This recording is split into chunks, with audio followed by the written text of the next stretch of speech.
आज हम सूखा एवं बाढ़ प्रवृत्त क्षेत्र के नियोजन का अध्ययन भारत के संदर्भ में करेंगे। भारतीय उपमहाद्वीप की जलवायु मानसूनी प्रकार की है, जिसमें वर्षा की अनियमितता और अनिश्चितता ये उसकी मुख्य विशेषताएं हैं। तो सूखा एवं बाढ़ नियमित रूप से घटित होने वाली प्राकृतिक आपदाएं हैं भारत के मानसूनी जलवायु के संदर्भ में।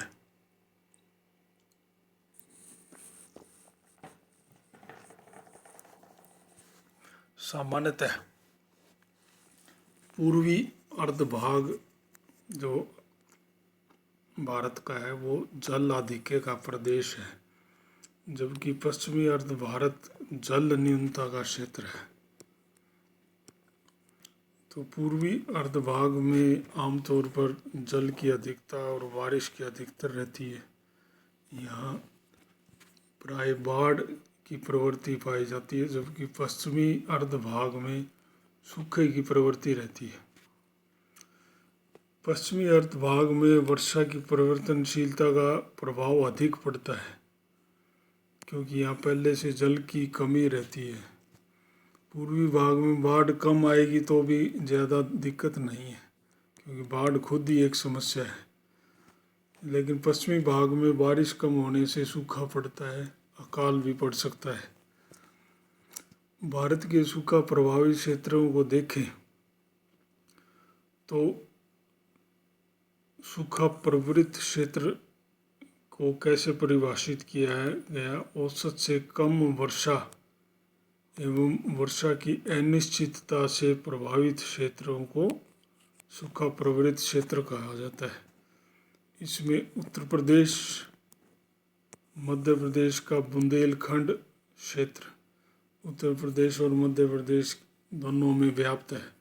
पथरीला पहाड़ी प्रदेश है बुंदेलखंड का पठार, दक्षिणी हरियाणा, दक्षिण पश्चिमी गुजरात जिसे सौराष्ट्र भी कहते हैं, सौराष्ट्र प्रदेश या काठियावाड़ प्रायद्वीप, पश्चिमी मध्य प्रदेश और उत्तर पूर्वी गुजरात जो राजस्थान से लगा हुआ है, मध्य तथा पूर्वी महाराष्ट्र, दक्षिणी पूर्वी कर्नाटक और इसका निकटवर्ती पश्चिमी आंध्र प्रदेश तथा उत्तर पश्चिमी तमिलनाडु के क्षेत्र आते हैं। इन क्षेत्रों में 75 से 100 सेंटीमीटर वर्षा के भाग शामिल हैं। वर्षा की अनिश्चितता और अनियमितता, सिंचाई के साधनों की कमी यहाँ की विशेषता है। देश के जिन भागों में सदैव शुष्कता बनी रहती है, जिन्हें हम मरुस्थलीय प्रदेश कहते हैं, वहाँ के लोगों को सूखे का सामना करने की आदत पड़ी हुई है और वो इसके लिए मानसिक तौर पे तैयार भी रहते हैं। किंतु उपरोक्त सूखा प्रवृत्त क्षेत्रों के लोग वर्षा की परिवर्तनशीलता से ज़्यादा प्रभावित होते हैं। सूखा प्रवृत्त क्षेत्र विकास हेतु नियोजन। देश के सूखाग्रस्त क्षेत्र औसत से कम वर्षा और कम सिंचाई की क्षमता के क्षेत्र हैं, इसलिए यहाँ प्राय खाद्यान्नों की समस्या रहती है, कम उत्पादन की समस्या रहती है। वृहत स्तर पर यहाँ सिंचाई के साधनों को सुनिश्चित करने के लिए देश की मुख्य नदियों को जोड़कर एक उपाय किया जा सकता है।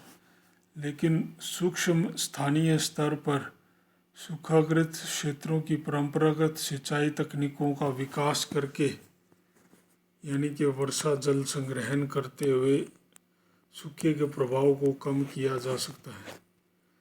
यहाँ नियोजन के निम्न उद्देश्य हैं। जल संसाधनों के विकास पर जोर देना, विशेषकर लघु स्तर पर वर्षा जल संग्रहण करना, जिसके लिए ढाल के विपरीत दिशा में चेक डैम या अवरोधक बांध निर्माण करना शामिल है।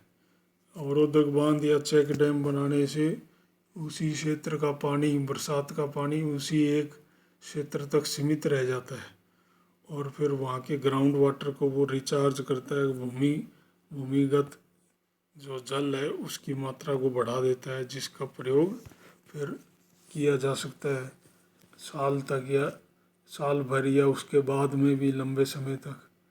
दूसरा, भूमि संरक्षण के कार्यक्रमों को चलाना। सूखे पर्वत क्षेत्र में भूमि संरक्षण भी महत्वपूर्ण है। सामाजिक वानिकी, कृषि वानिकी से जुड़े कार्यक्रम। अपेक्षाकृत कम वर्षा के पर्यावरण को देखते हुए कृषि की अपेक्षा यहाँ पशुपालन को अधिक बढ़ावा दिया जा सकता है। अलग अलग पर्यावरण के अनुसार यहाँ उद्यान कृषि यानी कि फलदार वृक्षों की कृषि को भी बढ़ावा दिया जा सकता है। जल का संरक्षण करते हुए एवं कम सिंचाई की आवश्यकता वाली फसलें उगाते हुए शुष्क कृषि, ड्राई फार्मिंग का विकास करना। आधारभूत ढांचे के विकास एवं ग्रामीण क्षेत्रों के विकास कार्यक्रम को चलाना ताकि लोगों को रोजगार मिल सके, जो कि उन्हें सूखे के समय रोजगार दे सके। इन क्षेत्रों के विकास के लिए जो कार्यक्रम चलाया गया है केंद्र द्वारा या भारतीय प्रशासन द्वारा, वो DPAP सूखा प्रवृत्त क्षेत्र कार्यक्रम, ड्रॉट प्रोन एरिया प्रोग्राम।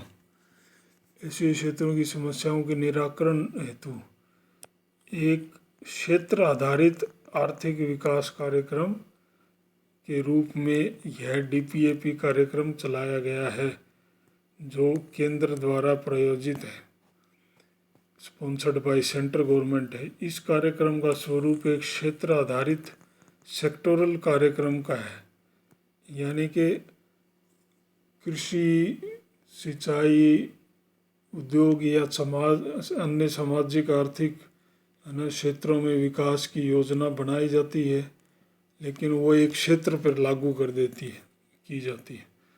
तो सेक्टोरल प्रकार का कार्यक्रम जो किसी क्षेत्र के संदर्भ में है। DPAP कार्यक्रम के परिरक्षात्मक और उपचारात्मक पक्ष हैं। परिरक्षात्मक पक्ष और उपचारात्मक पक्ष दोनों। परिरक्षात्मक पक्ष कौन से हैं? मृदा अपरदन को रोकना ताकि भूमि की उर्वरता में वृद्धि की जा सके। शुष्क कृषि का विकास करना, क्योंकि बारिश कम होती है या सूखा भी पड़ सकता है। तो फिर छोटे स्तर की सिंचाई योजनाओं का विकास करना। तालाब व नहर वगैरह अगर हैं तो उनकी सिल्ट को बाहर निकालना ताकि वो उनमें पानी संग्रहण करने की क्षमता बनी रहे। और चरागाह क्षेत्रों को विकसित करना। अन्य आधारभूत सुविधाएं जैसे लिंक रोड, नियमित मंडियों का विकास, पेयजल आपूर्ति, स्वरोजगार हेतु ऋण आदि भी शामिल इसी योजना में शामिल हैं। अन्य आधारभूत सुविधाओं जैसे उद्यान कृषि, पशुपालन व कुटीर उद्योग आदि को विकसित करते हुए कृषकों की आय में वृद्धि करना, वो भी इस योजना का कार्यक्रम का उद्देश्य है। DPAP कार्यक्रम के उपचारात्मक पक्षों में समाज के कमज़ोर वर्गों हेतु काम के बदले अनाज जैसे कार्यक्रम चलाए जाते हैं। ये तात्कालिक उपाय हैं जिन्हें उपचारात्मक बोलते हैं। अधिकतर गांवों में ग्रामीण हेतु ऐसे कार्य किए जाते हैं जिनसे स्थायी महत्व की पूंजी, जैसे कोई स्कूल या कम्युनिटी है सेंटर या पंचायत भवन आदि भी बनाया जा सके। गांव में पेयजल स्रोत उपलब्ध कराने हेतु भी काफ़ी काम किया गया है। इस संदर्भ में एक कार्यक्रम का वर्णन हम आवश्यक रूप से करना चाहेंगे, जो है मरुस्थल विकास कार्यक्रम, ड्रॉट प्रोन एरिया प्रोग्राम और डेजर्ट डेवलपमेंट प्रोग्राम या DDP में कुछ अंतर है। मरुस्थलीय क्षेत्र सूखा प्रवृत्त क्षेत्रों से अलग होते हैं, उनकी भौतिक, सामाजिक, आर्थिक विशेषताएं अलग होती हैं। मरुस्थलों में अत्यधिक शुष्कता और जनसंख्या की विरलता पाई जाती है, कमी होती है जनसंख्या की। वनस्पति भी कम होती है। मरुस्थल उष्ण या ठंडे प्रकार के हो सकते हैं। इनके आर्थिक विकास का स्तर हमें अपेक्षाकृत और भी कम होता है। इन क्षेत्रों की विशिष्ट पारिस्थिति को देखते हुए उनके विकास हेतु ये डीडीपी कार्यक्रम लागू किया गया 1977-78 में। डेजर्ट डेवलपमेंट, सूखा प्रभावित क्षेत्रों में न्यूनाधिक जल की उपलब्धता रहती है, जो सूखा प्रवृत्त क्षेत्र है, जबकि मरुस्थल प्राय जल न्यूनता से लगातार ही पीड़ित रहते हैं। ऐसे क्षेत्रों का प्रोग्राम डीडीपी है, जबकि सूखा प्रवृत्त क्षेत्रों का प्रोग्राम डीपीएपी है, ड्रॉट प्रोन एरिया प्रोग्राम।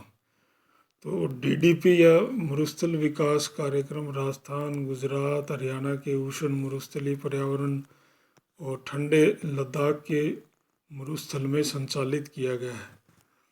1995 से कर्नाटक व आंध्र प्रदेश के जो वृष्टि छाया प्रभाव के ज़िले हैं उनमें कुछ ज़िलों में भी इसको लागू किया गया। भारत की जो दूसरी जो मुख्य वर्षा से संबंधित समस्या है क्षेत्र, वो बाढ़ प्रवृत्त क्षेत्र।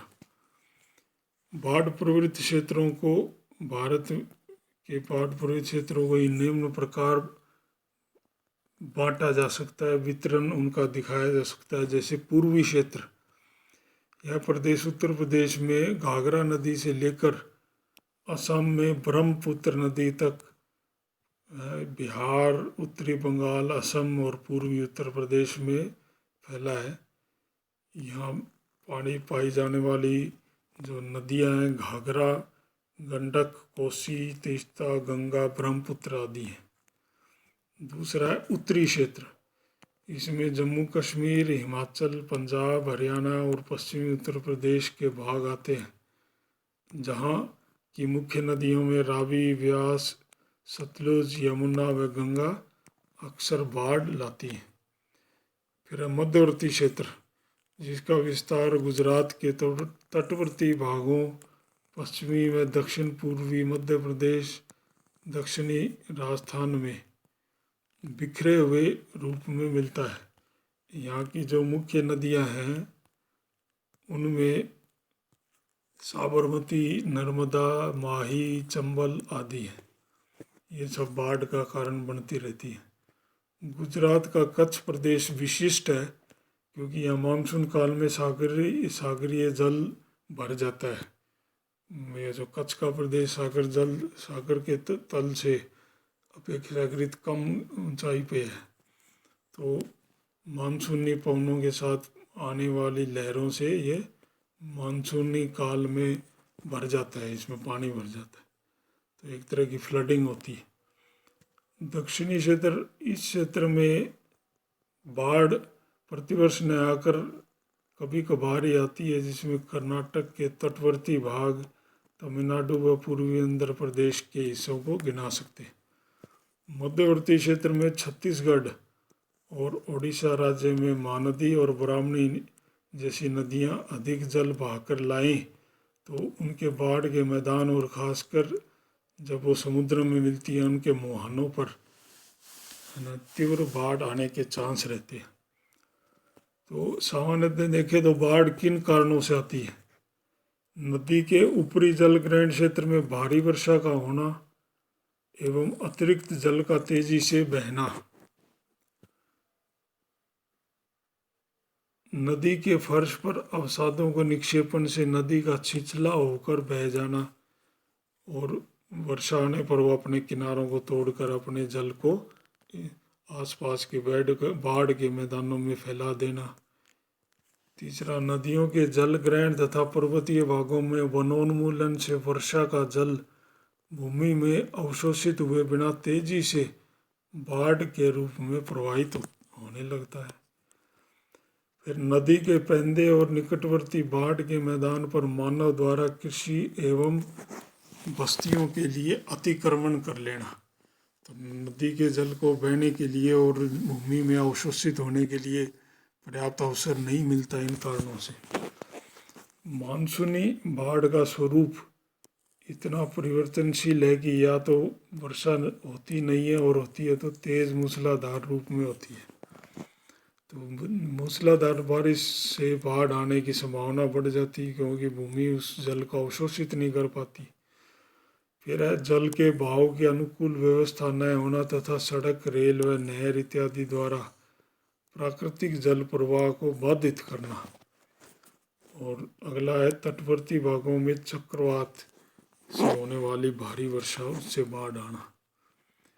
अनुमान है कि प्रतिवर्ष औसतन 78 लाख हेक्टेयर भूमि बाढ़ से प्रभावित होती है देश में, जिसमें से 33 लाख हेक्टेयर भूमि कृषि भूमि है।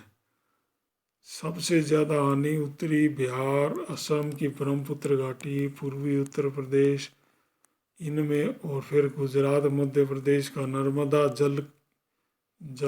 नर्मदा नदी के जल के प्रवाह का क्षेत्र, कर्नाटक का तो तटवर्ती दक्षिणी कनारा जिला, बंगाल, उड़ीसा और आंध्र प्रदेश के डेल्टाई व तटीय भाग, और मणिपुर का मध्यवर्ती मैदान, और अरुणाचल प्रदेश के तराई प्रदेश जो है, इनमें ज़्यादा बाढ़ का प्रभाव देखा जाता है। तो बाढ़ के नियंत्रण के लिए, मैनेजमेंट के लिए क्या किया गया है? अनुमान ये बताते हैं कि देश के कुल 12.5% क्षेत्र यानी करीब 4 करोड़ हेक्टेयर भूमि बाढ़ की प्रवृत्ति मिलती है, जिसमें से 80% क्षेत्र को बाढ़ से बचाया जा सकता है। सन 2001 तक 1.44 करोड़ हेक्टेयर भूमि यानी 36% भूमि पर बाढ़ की संभावना को कम किया जा चुका है विभिन्न उपायों के माध्यम से। बाढ़ रोकने के लिए हम तटबंधों का निर्माण कर सकते हैं, जल निकासी का प्रबंध कर सकते हैं, बस्तियों को ज़्यादा ऊंचाई पर बसाया जा सकता है, नए पुल बना सकते हैं, नदी के तल में कीचड़ या कूड़ा करकट जमा न होने देने का प्रयास कर सकते हैं। बाढ़ संबंधी पूर्व चेतावनी की व्यवस्था की जा सकती है। जल स्तर पर निगाह रखने के लिए पर्यावरण केंद्रों का निर्माण किया जा सकता है। जल प्लावित निचले क्षेत्रों से पानी निकालना, ये है ना, पंपिंग करके पानी निकालना, ये सारे उपाय शामिल हैं। छोटे बड़े बांध बनाकर तथा नहरों का जाल बिछाकर बाढ़ की विभीषिका को दूर किया जा सकता है एवं कृषि का विकास भी संभव बनाया जा सकता है।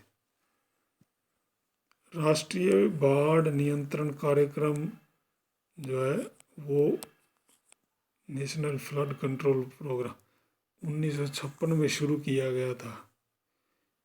इसके अंतर्गत तात्कालिक, लघु अवधि और दीर्घ अवधि के लक्ष्य निर्धारित किए गए थे। तात्कालिक लक्ष्य में तो बाढ़ नियंत्रण के तात्कालिक उपायों को ही लिया जाता है, जबकि लघु अवधि के लक्ष्यों में तटबंध बनाने जैसे कार्य किए जाते हैं, और दीर्घ अवधि के लक्ष्यों में जलाशयों का निर्माण, तट पर नदी के तटबंध बनाना और जल निकासी संबंधी विभिन्न प्रयासों को शामिल किया जाता है।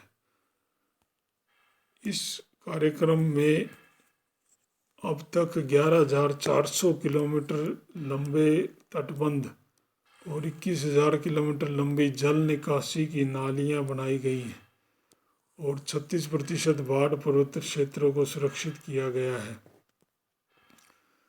जुलाई 1976 में राष्ट्रीय बाढ़ आयोग की स्थापना की गई, जो बाढ़ नियंत्रण के वर्तमान कार्यक्रम एवं नीतियों का गहन अध्ययन करके बाढ़ नियंत्रण की समन्वित और वैज्ञानिक ढंग से नीति निर्माण का कार्य करता है।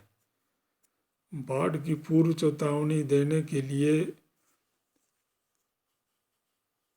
बाढ़ पूर्व सूचना संगठन भी स्थापित किया गया है, जिसका हेडक्वार्टर पटना में है।